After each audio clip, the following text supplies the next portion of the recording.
UP में तेजी से बढ़ रहे कोरोना संक्रमण को देखते हुए यूपी सरकार ने बड़ा फैसला लिया है।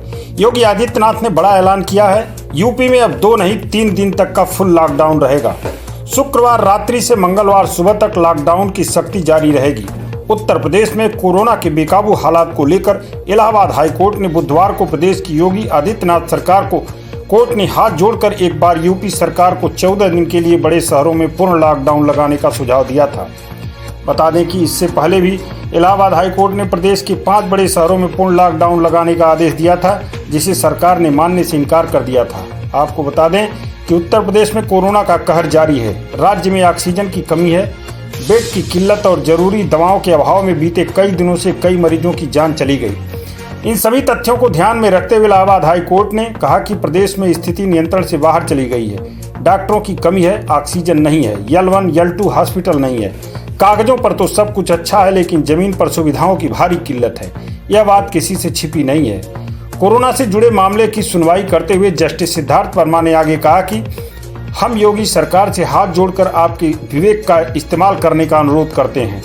जज ने कहा कि अगर राज्य के हालात नियंत्रण में नहीं हैं तो 2 हफ्ते का लॉकडाउन लगाने में देरी न करें और अपने नीति निर्माताओं को सुझाव दें। बता दें कि यह दूसरी बार है जब हाईकोर्ट ने राज्य सरकार को लॉकडाउन लगाने का सुझाव दिया जा रहा है। माना जा रहा है कि हाईकोर्ट के इस सुझाव के बाद प्रदेश में अब 3 दिन लॉकडाउन का फैसला योगी सरकार ने लिया है। शुक्रवार रात 8 बजे से मंगलवार सुबह 7 बजे तक लॉकडाउन का ऐलान किया गया है। अभी शनिवार और रविवार को साप्ताहिक बंदी थी, अब इसमें सोमवार को भी जोड़ दिया गया है।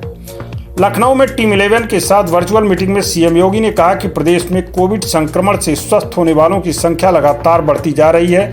ऐसे में हमें सतर्कता बरतनी होगी। सभी जिलों में रात्रिकालीन कोरोना कर्फ्यू और साप्ताहिक बंदी प्रभावी है। संक्रमण को फैलने से रोकने के लिए कोरोना कर्फ्यू बहुत उपयोगी है। ऐसे में अब शुक्रवार रात्रि 8 बजे से मंगलवार प्रातः 7 बजे तक साप्ताहिक बंदी होगी। इस अवधि में केवल आवश्यक और अनिवार्य सेवाएं ही यथावत जारी रहेंगी।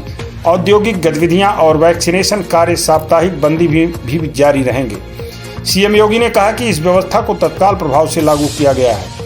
उन्होंने कहा कि रेमडेसिविर इंजेक्शन की प्रदेश में उपलब्धता सुनिश्चित कराई जा रही है। सभी जिलों में हर दिन रेमडेसिविर उपलब्ध कराई जा रही है। सरकारी अस्पतालों में यह दवा फ्री में उपलब्ध कराई जा रही है। प्राइवेट अस्पतालों को जरूरत पर इसकी आपूर्ति कराई जा रही है। जिला प्रशासन इस दवा की मांग, आपूर्ति और खपत का पूरा विवरण जरूर रखे। DRDO के सहयोग से लखनऊ और वाराणसी में सभी सुविधाओं से युक्त कोविड अस्पताल तैयार कराया गया है। जल्द ही यह क्रियाशील हो जाएगा। स्वास्थ्य विभाग संबंधित अधिकारियों से संपर्क कर इस कोविड अस्पताल के संचालन के लिए सभी आवश्यक प्रबंध सुनिश्चित कराएं। सीएम ने कहा कि ऑक्सीजन की आपूर्ति हर दिन बेहतर होती जा रही है। उत्तर प्रदेश में उपलब्ध सभी संसाधनों की आपूर्ति चेन से जोड़ने के साथ साथ ऑक्सीजन एक्सप्रेस, वायु मार्ग जैसे विशेष साधनों का भी इस्तेमाल किया जा रहा है। रुड़की, देहरादून, जमशेदपुर, बोकारो आदि क्षेत्रों से ऑक्सीजन की सतत आपूर्ति हो रही है। कल की तरह आज भी 650 मीट्रिक टन से अधिक की आपूर्ति हुई। सभी जिलों के सभी छोटे बड़े अस्पतालों की जरूरत पर नजर रखी जाए। उन्होंने आपूर्ति सुनिश्चित कराने की बात कही। मुख्यमंत्री ने कहा कि होम आइसोलेशन में इलाजरत लोगों की जरूरतों का पूरा ध्यान रखा जाए। सीएम हेल्पलाइन से इन लोगों से हर दिन संवाद बनाया जाए। तय प्रोटोकॉल के अनुसार इन्हें दवाओं का मेडिकल किट उपलब्ध कराया जाए। ऐसे मरीजों के लिए टेली कंसल्टेशन व्यवस्था को और बेहतर किया जाए। सरकारी आंकड़ों के अनुसार बुधवार देर रात तक 29,824 नए कोरोना संक्रमित मरीज मिले। इससे पहले एक दिन 30,000 से कम मामले 20 अप्रैल को आए थे। बीते 24 घंटों में प्रदेश के 266 कोरोना संक्रमित मरीजों की मौत हुई थी। कोरोना की दूसरी लहर में एक दिन में कोरोना संक्रमण से मरने वालों की यह संख्या अब तक की सर्वाधिक संख्या है। प्रदेश में अब तक कोरोना संक्रमित मरीजों की संख्या 3 लाख से अधिक है। राहत की बात यह है कि संक्रमितों की संख्या में यह कमी जांच बढ़ने के साथ साथ आ रही है। बीते दिन कुल 1,86,588 सैंपल की जांच की गई, जबकि इससे पहले 26 अप्रैल को 1,84,144 सैंपल की जांच हुई थी।